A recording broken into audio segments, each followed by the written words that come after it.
leg day essentials, free weights, and machines, because I need a resource that I can keep sending to all my clients over and over, and I figured I'd share it with you guys. So we'll start with deadlifts, and this is the first time I do anything mic'd up this way, so this is going to be an experiment for both of us. And so for my conventional deadlifts, how I set up is usually about hip width apart, maybe a little bit wider. You can experiment with this. All of our bodies are different, so you will feel it differently and you'll be able to adjust with experience. But let's say about hip width apart, maybe just a little bit wider. I'm going to stand with my feet just under the bar so that the bar is right over the midline of my feet, and I will show you what that looks like from a slightly different angle. So from here, bar is right at the middle, on top of the middle of my feet, right? Hip width-ish apart, hands just outside your legs. And from here, I'm just going to drop my hips a little bit and keep my spine neutral. So really straighten my back, shoulders back, don't round here. Neutral spine, neutral neck, don't hunch the neck or overextend it. And I'm just going to lift up. Bar is really close to my legs and my shins, so it's kind of like almost scraping my shins and my thighs as I go up, and same thing as I go down. I'm just going to slide it all the way down and then up and then down, showing you from the side so you can also see what this looks like. And it is a hinging motion, so I'm sliding and I'm going down, as opposed to a squat. A squat kind of falls down and up. See where my body moves in this straight line, whereas with a deadlift I'm moving this way, so I'm hinging, not dropping. Do you see the difference? So one more time from the side. Again, set it up. Your feet, the midline of your feet is right beneath the bar. You bend the knees to touch your shins to the bar, and your hands are just outside your legs, straight spine. Remove the slack from the bar. So this, like, see, do you hear that? That little bit, just remove it first and then lift up with your hinge, and then slide back down, up, slide back down, up, slide back down. Now, that is a conventional deadlift. I'll also show you a Romanian deadlift because I think it's really foundational as well for all levels. And as opposed to a conventional deadlift, a Romanian deadlift actually starts from the top, not from the bottom. So hands just outside my legs, and I'm about hip width apart, just a little outside of my hips. Again, depending heavily on your positioning, but here is what it looks like. This is my start, not from the ground, okay? And so what I'm going to do, just turning a little bit, what I'm going to do is I'm going to hinge in that same motion. Bar is going to slide down my legs, and right when I feel this like tension in my hamstrings, I'm going to lift up with it. So all the way down, feel that tension, and then all the way up.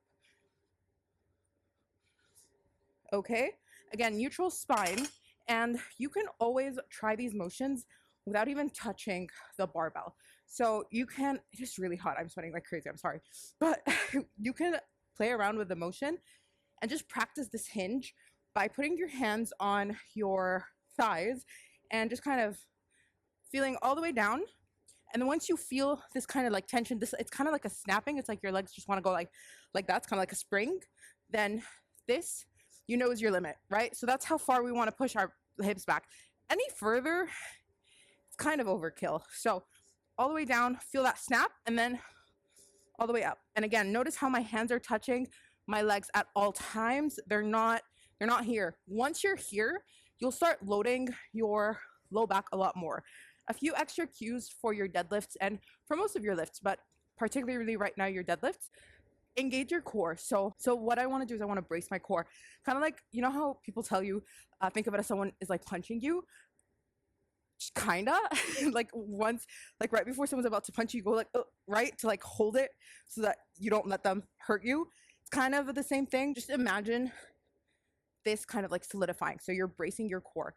That is to protect your back, and it's also to obviously activate the correct muscles. So just keep that in mind, and always maintain a neutral pelvis. And what I mean by that is I don't want my pelvis tilting too far forward so that I'm like in an arched back situation, and I also don't want to go all the way here. I want to be here, right? So pelvis neutral, core is engaged. Basically imagine your ribs and your pelvis just kind of going a little closer to one another so that your core is strong. And again, this like bracing motion as if someone's about to punch you in the tummy and you're protecting your core. That's kind of what we want throughout our deadlift, whether it is a Romanian deadlift or if it is a conventional deadlift. And you can also practice this motion without a bar, like whether it's the Romanian or the conventional. You can also practice the conventional deadlift move without a bar. And just keep in mind, it's okay if you don't look exactly like other people, because our proportions and our bodies are different, so you will look different. But let's actually move on to squats next. So how I personally like to squat for safety related purposes, I always like squatting on a rack if I'm going heavier. So I'm just going to show you how to set this up as well if you have this option. I do think it's a really great way to just, number one, be safe, but also be able to squat heavier, because you know you have the safety. If you fail, these should catch you. So what I like to do is I just kind of like to go down and see how low I go, and it's about at, you know, the 3 or 4. So I'm going to put it on 3 just so that I have that extra space. And again, if I fail, the 3 will still catch me. Just make sure it's even on both sides so it's not slanted. And same way here. You will also find these that are removable. They'll be like wherever. Depends again on what you prefer to do. I'm just going to put it here just for the angle of filming. I usually actually put it here and I look at the mirror just to make sure that my form's okay in terms of balance and in terms of how the bar is balancing. And then I just kind of walk it out here and then walk it back. But for now, we'll just do it here. We want this kind of just over your shoulder. So see how it's like right over my shoulder? That's where I want it to be, so that I can actually lift up without like having to go on my tiptoes or like exerting too much effort, so that I can basically go down and lift. Again, that same braced core is something that we want. We want a neutral spine. We want a neutral pelvis, so you're not hurting your back. I'm going to go with, fine, actually I'll use a regular. I was going to go with a lighter bar because I just trained legs yesterday, but it's fine. Another reason I don't like training from this side is because there is like a little bar on the floor here, but it's okay, it's far enough. So center yourself. You'll notice that the bar has these little lines on the side, which you can help yourself center yourself with. So you just kind of align with it, or like use it as a measurement tool to just make sure that you're centered. And from here, I go beneath the bar, kind of on my upper back. So it's not on my shoulders, and it's kind of like on my traps. Just place it how it feels comfortable. I just don't think it's enough to think too much about beyond comfort. Again, so bracing my core and bringing my neutral pelvis. And in this case, I'm going to lift all the way up. So notice how I'm just lifting up. So I didn't need to like go here.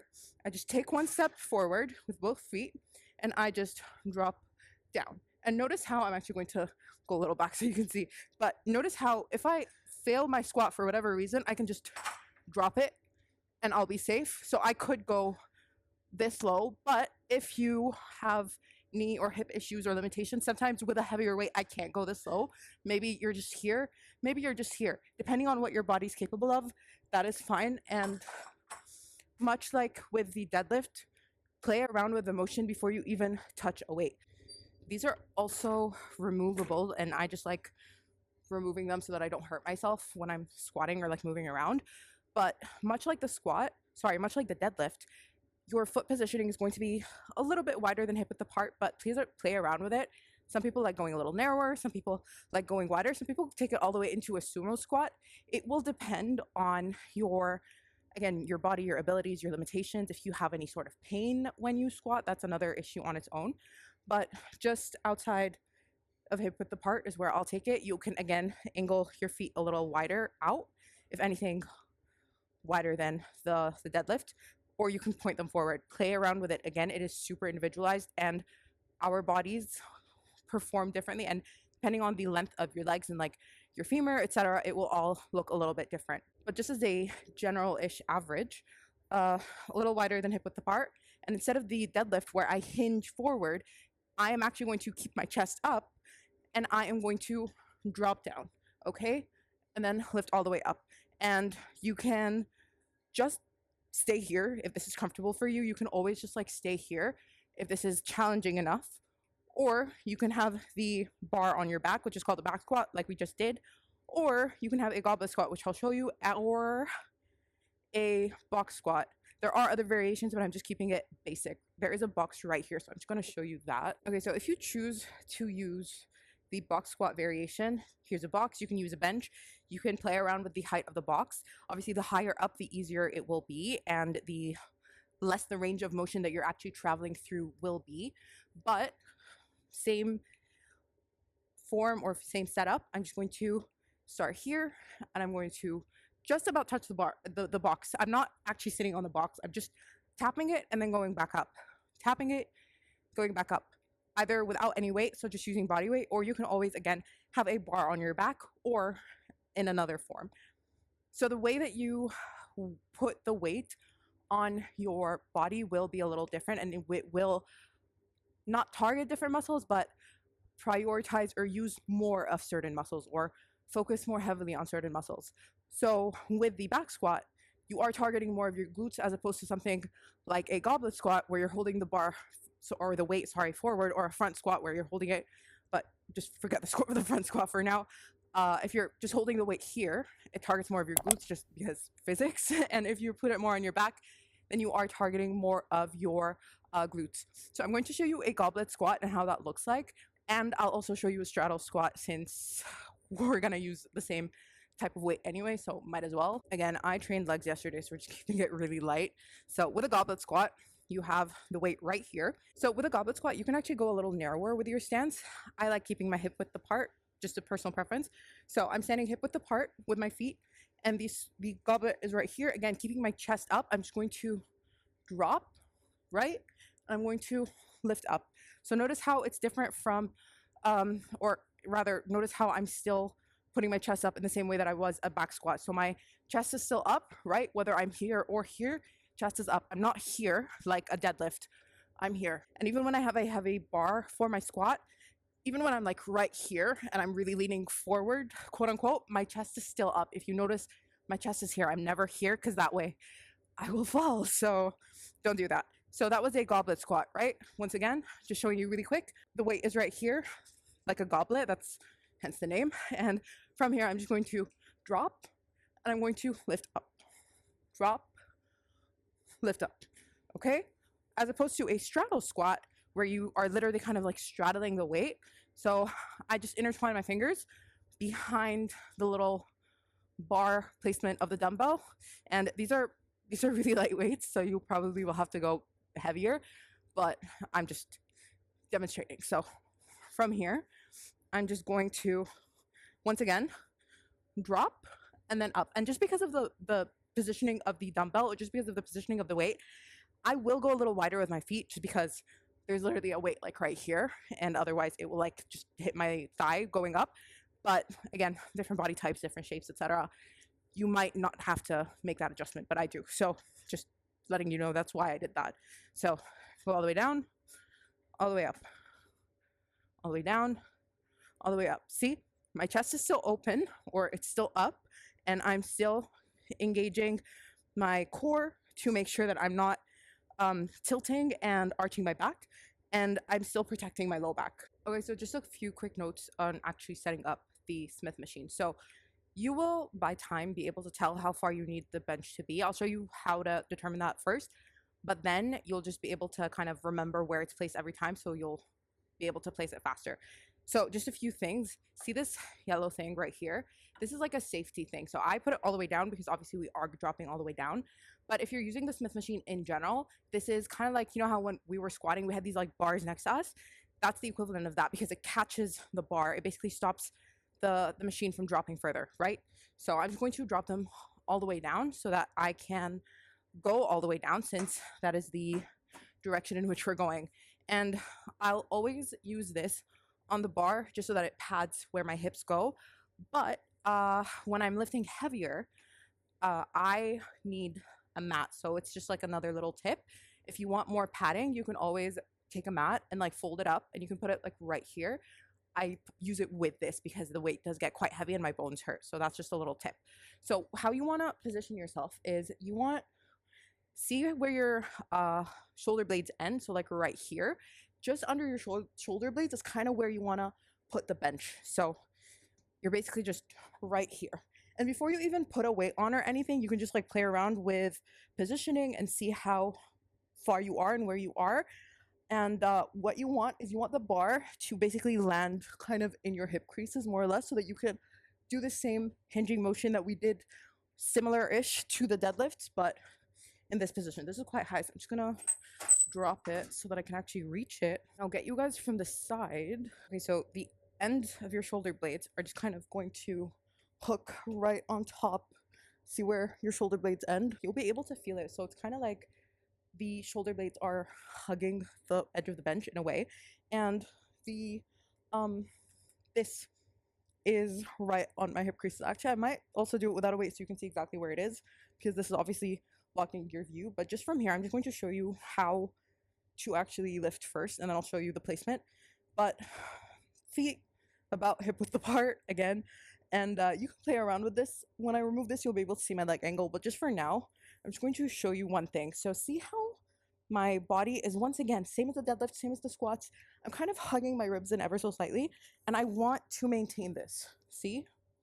So I'm not here, because a lot of people do this. We don't want to do that. We want to hug our ribs in, so chin is in. And even sometimes when I like train this way, I'm still actually dropping with my whole body, but you're not actually supposed to do that. So just keep your chin in and keep your ribs in, and kind of engaging your glutes, and then slowly drop down, and then all the way up, and then all the way down. Okay, and okay, hopefully this angle is clearer in terms of where my legs are. So notice how my knees are at a 90-degree angle. That's where I like them, because this is kind of like the nice sweet spot, the middle spot. I just kind of want my legs at a 90-degree angle when I hip thrust. If you go all the way forward, you'll get like a lot more hamstring, and if you go way too close, you'll get a lot more quads.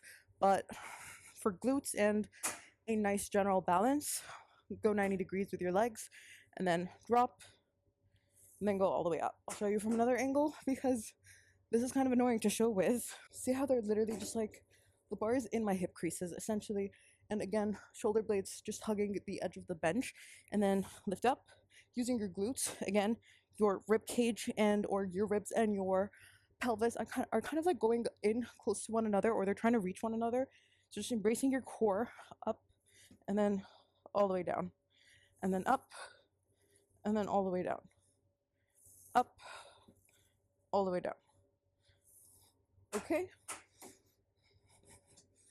this is my personal preferred way to do my hip thrusts, just because the other ways are super uncomfortable. Like if I'm using dumbbells, they're never going to be heavy enough, or in order for me to like get them on top of me, it's just not going to work, because you're using your upper body muscles to get them onto your legs, and they'll probably also crush my bones as they like come on top of me. And the barbell, same-ish issue, but you could use a barbell, you could use dumbbells. If you're going lighter, dumbbells could work, whether it's one dumbbell or two. So if you're going to use one dumbbell, or you can literally use two, so like put one on each leg, but let's just pretend we're using one, and you can again pretend that this is a bar, so whichever way you choose to do. My shoulder blades rest right over the bench, and I lift up, and again, this like right angle of my knees, right? The weight is right in my hip creases, kind of. You can once again use a padding of sorts, and you just drop all the way down, and then lift up. Drop all the way down, and then lift up, okay? Engaging your glutes throughout, and engaging your core, and protecting your low back muscles. One of my favorite ways to also do hip thrusts is with a band. I usually use my band, but because it's further away, I'm just gonna use one of the gyms. And so again, hip width apart with the band, legs at a 90-ish degree angle, shoulder blades right over the edge of the bench, and I'm just going to lift all the way up, and then drop back down, lift all the way up, drop back down. This is going to be more difficult with the music on. Anyway, we're halfway there, I think, and people are gonna start coming, but I'm still gonna keep filming because we're not done yet. Okay, leg press. I really hope you can still hear me through the music, or over the music. So how we set up our leg press is there's going to be this like yellow handle. This is basically just like a little handle, right? And you pull this to adjust where the seat goes, and you'll see me using it, and you just manipulate the weight through here, obviously. So just for now, let's just keep it at 50. Just using the handle, you'll adjust yourself. So again, foot placement, about hip width apart. Again, play around with it if you want to go a little wider, if you want to go narrower. Play around with it and you'll see where you feel it more. And again, just due to different body types, limitations, etc., different things might be more comfortable, but you will notice that different muscles are slightly targeted more than others in different positions. But for now, for a neutral leg press, I want that similar 90-ish degree angle. If you go a little higher up, you will definitely target more glutes. If you go a little lower, you'll target more quads. 90 degrees will kind of target more or less both equally-ish. Things like quad or glute dominance in different people will, again, make a difference. So using the handlebar, so you can actually see it down there, right? Right, see? So when I'm lifting it, I can adjust the seat. And then once it's down, it's secured. If I lift it up, I can lift myself up. So go as far down as you feel you're comfortable with and what your range of motion allows. And then from here, keeping so like your butt is stuck to the seat. Don't lift your butt off the seat. Don't lift your glutes off the seat. Make sure your low back is protected by touching the seat. And you are just going to lift up, kind of similar to a squat. This is a similar motion to a squat. Try not to lock your knees. Always keep like a soft bend in the knees just for safety. And go all the way down. And you can also hold on to these little handles. Make sure you're not holding onto the bar that changes the seat. Just hold on to the other handles on the side. Go up, all the way down, up, all the way down. Okay? It's this easy. You could also, so see, I used the handle to go all the way higher, and you can use the leg press machine for a calf press. So I'll actually go a little bit lower. So again, protect your back and bringing my feet down so that the arches of my feet are kind of like just over the edge of the leg press machine. I'm going to, again, be about hip width apart and keeping my legs straight-ish. Again, always soft bend, like don't lock your knees, just soft bend is nice. I'm going to stretch my calves all the way down. So see how my heels are kind of dragging down? And then I'm going to push onto my tiptoes. So stretch, stretch, stretch. Make sure you're getting that stretch in your calves. Don't do what I did. And go all the way up. I mean, you probably could and you'll be safe, but better safe than sorry. And all the way up, all the way down, and then push onto the balls of your feet, all the way up, okay?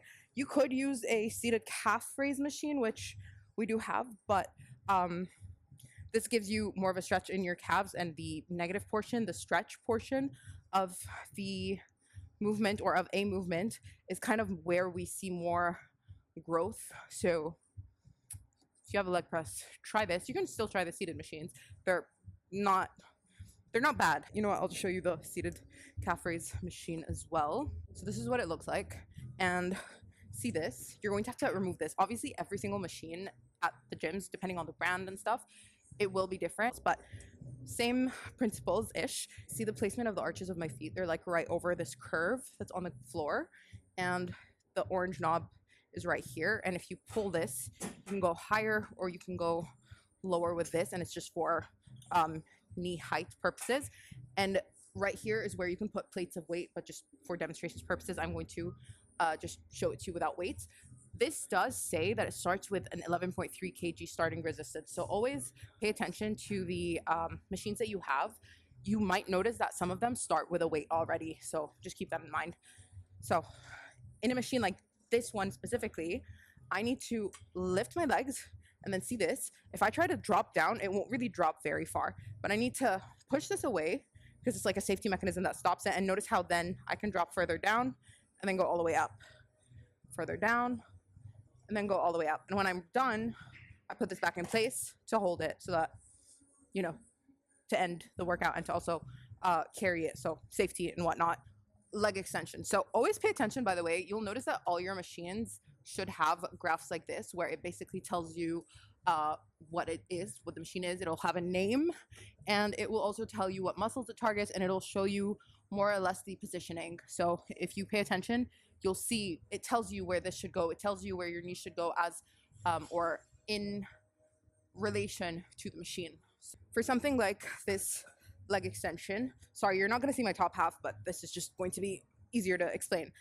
see how my knees are kind of away from this? I don't want that. So again, using this handle, the same thing that was on the leg press, I'm going to use this. I'm going to pull further back. So this basically pulls that back so that I can scoot back. Again, protecting my low back. I'm going to be right against the back. I could go a tiny bit further, but then this is a little too forward for me, and then my knees don't really curve around it. So I want my knees to just curve around. It's not going to be 1000% perfect, but you know, just generally. And this just kind of plays around with how high up on your leg it is. I like going on two. Just you'll play around with it and you'll be able to decide what makes more sense for you. And this basically determines the range of motion. So if you start here, this is basically all the range of motion you're getting. As opposed to, if you see this, you're basically clicking this yellow thing and you're pushing this down. See how much further the range of motion now is for me. And again, stretch part of the motion, or the negative part of the motion, is when we see more growth. So I like going all the way down. Obviously, back is against the seat, and my hands could hold here, and I'm just going to push up and then push down. See? And my quads are supposed to be the muscles that are working. And again, if you for whatever reason forget what muscles you're supposed to be targeting, you can obviously, again, always just look at this, but hopefully your trainer also tells you what muscles you're targeting. If I'm your trainer, please text me if you, for whatever reason, forgot or whatever. So from here, this is just what I'm going to be doing.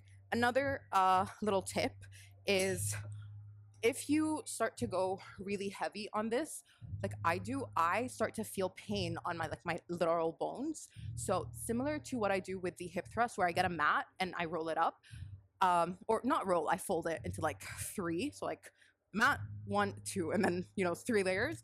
I also like doing that here, and I put it just between my shins and the padding, just to give me extra padding so that my shins and my bones don't hurt. Moving on to the leg curl. Okay, so this is called a prone leg curl, but there are multiple. You have standing leg curls. I've used those before. If it's standing, it'll be a single leg curl. If I have a little clip of the gym I was at the summer using that, I'll have that over here so you can see the difference. But it is essentially the same shape, just at a different angle. So you'll be more or less doing the same thing, just at a different angle. In the prone one, you're obviously prone, so you're like face down, but there is also a seated leg curl. We don't have one here. I just really like the prone leg curls. I don't know if it's just because it's what I was used to from the very beginning, or I just like the gravity of like it going, you know, the resistance of the gravity, and you'll see what I mean now. But how to set it up, there are weights here, and this is actually something I didn't share in the leg extension, but I'll show you that there is actually an extra 2.5 that you can push in and out, and you can see them on different machines. I'll show you a close-up in a moment, but how you set this up, I'm just gonna put it off for now. Let's just say at 15 kilos. So similar to the leg extension, you have the pad, except instead of going just over your ankles in the leg extension, you'll actually have this just behind your ankles. So just over your ankles from the back, whereas in the leg extension, it was just over your ankles from the front. So again, playing around with this, you'll be able to tell over time what positioning makes more sense for you. And again, this is kind of like a range of motion that you can experiment with. Number 1 is usually, at least for techno gym machines, usually most machines will be the same. Number 1 means it is the highest range of motion that you get, and the larger the number goes, the smaller the range of motion. Okay, so from here, I'm basically just going to jump up. My knees are just at the edge, so it's just beneath the bench. Some people go over the bench. I don't see how that's comfortable at all. So just keep your knees just under the bench, and I'll show you from a different angle, but you can either hold on to here or hold on to here, and then lift all the way up and then come all the way back down. And as opposed to the leg extension, you'll feel this in your hamstrings a lot more. And make sure that your pelvis from the front, or your hip bones from the front, are actually touching the bench. So you're not raising your glutes, you're not kind of like arching your back here. Again, keep your core neutral and keep your pelvis neutral. So don't arch your back, don't lift your butt off the bench, or don't lift your hip bones off the bench. Stay flush with the bench. Okay, this is what I was talking about. It says off and on. If you pull it here, then it's off. If you push this in, that means you've added a 2.5. So say, for example, you're just doing 10, but you're not ready to go on to the 15. Then what you do is you just push this in so that it's on. So now it's 12.5. Take this back off. We're back at 10. Here I'm just demonstrating the leg curl from a different angle, and I'm showing you that my hips stay attached the whole time. I am not lifting my hips off the bench. I'm not arching my back. I didn't even know people did this so drastically up until I started seeing it online. But I unfortunately also lost my microphone connection. I don't know, the mic failed me, so the rest is going to be a voiceover. And thankfully I can sort of read my lips, and I remembered that right here I was basically telling you that where I like putting that padding is just over like my ankle, like a little bit over kind of where my shins are. I don't like having it right behind my ankles because I just don't think it's very comfortable there. So I'm about to show you how to do the hip abduction and the hip adduction. And one of the ways that you can remember the difference between them is, this is something I used to do when I was trying to remember it back in the day. And so I see the B and the D in abduction as like a little butt, and obviously like abduction also targets glutes. So that's a way for me to remember it if you'd like to use that. But if my very fun and brilliant method also fails you, you can still look at the machine and you can always know that look. Like the adductors target the inside of your thighs, so like the muscles on the inside of your thighs, whereas the abduction does the opposite. So you'll always see the name, you'll always see what muscles are actually being targeted, and you'll also see where your legs are going in relation to the machine. So because we're coming inwards, your legs will be on the outside because you're closing them in, right? So that's adduction. Similar to the leg curl and the leg extension, you also have the option to change your range of motion. So see this little handle, if you lift it up and lock it into place, you can control how far your range of motion goes. So the higher the number, the lower the range of motion. Because my legs are on the outside, notice how if I move there, there's like nowhere for me to really go. But look, when I went all the way up to 1, I have a wider range of motion because my legs, again, they're on the inside. So when they close in, they have a longer distance to travel.